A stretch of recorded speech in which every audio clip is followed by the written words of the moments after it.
So over the years, I've had people who are either current Jehovah's Witnesses, current active Jehovah's Witnesses, or POMIs, people who are physically out but mentally in. They're physically out of the organization. They haven't been practicing Jehovah's Witnesses for years, but they're mentally still tethered. They think that Jehovah's Witnesses are still the one true religion. I've had these current active Jehovah's Witnesses and these POMIs alike leave comments on my videos. And sometimes they're not even particularly nasty. They'll just say things like, why can't you say something nice about Jehovah's Witnesses? Why can't you be nice? Why can't you say something nice for once? Why do you have to be so hateful? All right, my response is threefold. 1, I do say nice things about the witnesses in my videos. If you were actually listening, but you're not. You saw me, you made a snap judgment, and you left your pissy comment 5 seconds into the video. You have selective hearing. You've chosen to ignore all the times that I have said, million times on this channel, that my beef is not with individual Jehovah's Witnesses. It's with the leadership, it's with the governing body, it's with the elders who are abusing and exploiting Jehovah's Witnesses. You weren't listening when I said that a lot of Jehovah's Witnesses are actually really nice and friendly. You chose to ignore all the times that I said the Jehovah's Witnesses are mostly good people who are just trapped and being lied to, that the governing body is insulting their intelligence. You apparently didn't hear me when I said that I don't agree with cart crashes, because I don't believe that approaching a Jehovah's Witness and harassing them on the street is the most effective way to get through and free them of mind control. Don't do that to them. Don't heckle and humiliate. That's a shitty thing to do. You apparently didn't hear my numerous interviews with other YouTubers and podcasts where I have demanded justice for CSA victims and their families, and how I respect your right to remain a Jehovah's Witness, so far as it is actually your choice, so long as you are able to make an informed decision. You're not getting baptized under duress or coercion as a minor. And then later on, if you choose to leave, you're not being threatened that the organization is going to take your family from you. Clearly, you didn't watch my video about how I want people to know that Jehovah's Witnesses are under constant stress and pressure to appear perfect and do everything right, never make a mistake. Or that they're under totalitarian control and have to watch what they say and who they say it to. And you definitely didn't watch my video about how I would probably still be a Jehovah's Witness to this day if back when I was growing up in the organization, they had more programs for Jehovah's Witness youth that nurtured their physical, mental, and emotional needs. And you've conveniently missed all the times I have empathized with the witnesses because I used to be one. You're either 12 years old and it's past your bedtime, whatever, or you were disfellowshipped 20 years ago, and being chronically online defending the witnesses is your way of, easing your conscience. Either way, I would encourage you to practice your listening skills before immediately jumping to conclusions. 2, I could easily ask you the same question. Why can't you say something nice about me? Oh, I know why. Because your religious leaders, the elders, are force-feeding you what to believe. You don't have a mind of your own. You're taught at the Kingdom Hall that people who leave the organization are bitter and deranged. You already have your mind made up because they made it up for you. You haven't practiced using your critical thinking skills. So you see something and just click, the indoctrination just kicks in. Why can't you say something nice about me? You're not going to extend that same grace or open-mindedness that you're asking me to show you and the Jehovah's Witnesses. You're not going to extend that same grace. All right, you going to give me the benefit of the doubt? Hell no. All right, you are marching into my territory, armed with your bias, demanding that I be nice to you. I want you to pause for a moment and think about the absurdity of your request. You're not supposed to be here. You know that, right?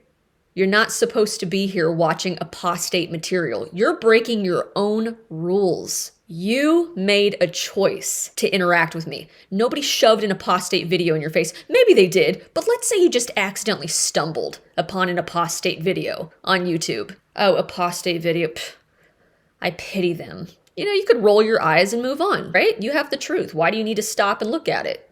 You can make that dramatic, just say no face that they show in the Watchtower to protect yourself from apostate influences. Instead, you made the conscious choice to leave a comment on an apostate video with the intent to interact with me. I must have done something right. Because if you were a true believer, you wouldn't be here. So, if I were a betting man, I would say that you don't believe in Jehovah, that you don't respect the elders, and that you don't recognize the authority of the governing body.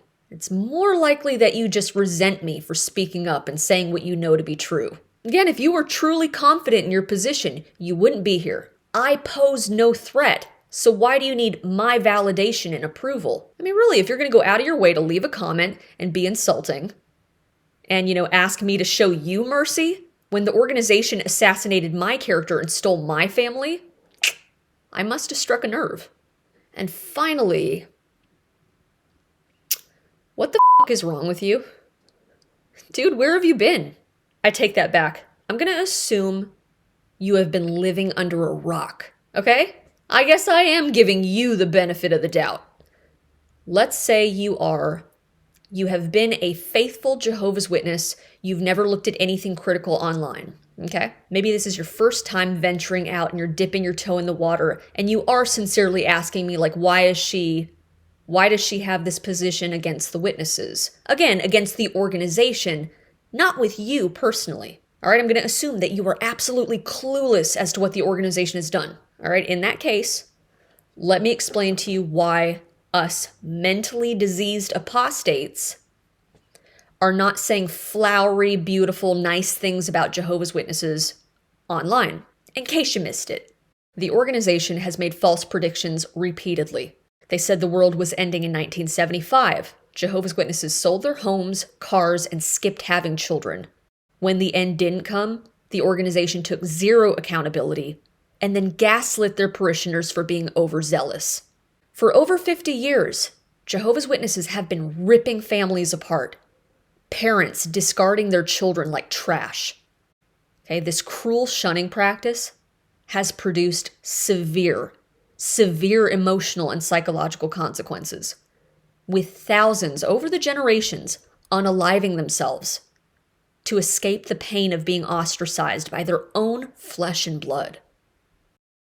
While railing against the Catholic Church for their mishandling of CSA cases, the organization was abusing and silencing generations of victims in their own congregations and amassing a database of tens of thousands of predators that were never reported to law enforcement. The organization loves to police their medical choices, dictating what they should and shouldn't put into their body, leading to premature deaths and sudden fatalities. All right, tip of the iceberg. Just the tip. Is it any wonder us evil agents of Satan are not, speaking about the organization in glowing terms? Is it any wonder that so many people are leaving and speaking up? Jehovah's Witnesses, as an organization, has destroyed people's lives, ruined families. For nothing. For nothing, dude. There's no paradise.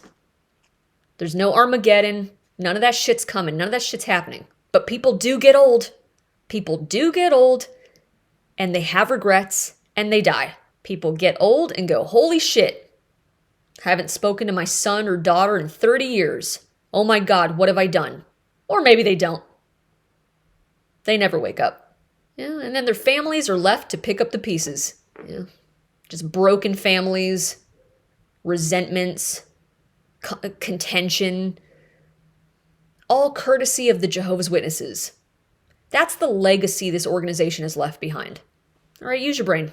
You want compliments and accolades? Go back to the org, Everybody kisses each other's ass because they're afraid of each other. You want everybody to tell you you're wonderful. Go put on your blinders and go back to the organization. You have the truth, right? Why are you here? Now you want to reclaim your life and your own mind? Welcome.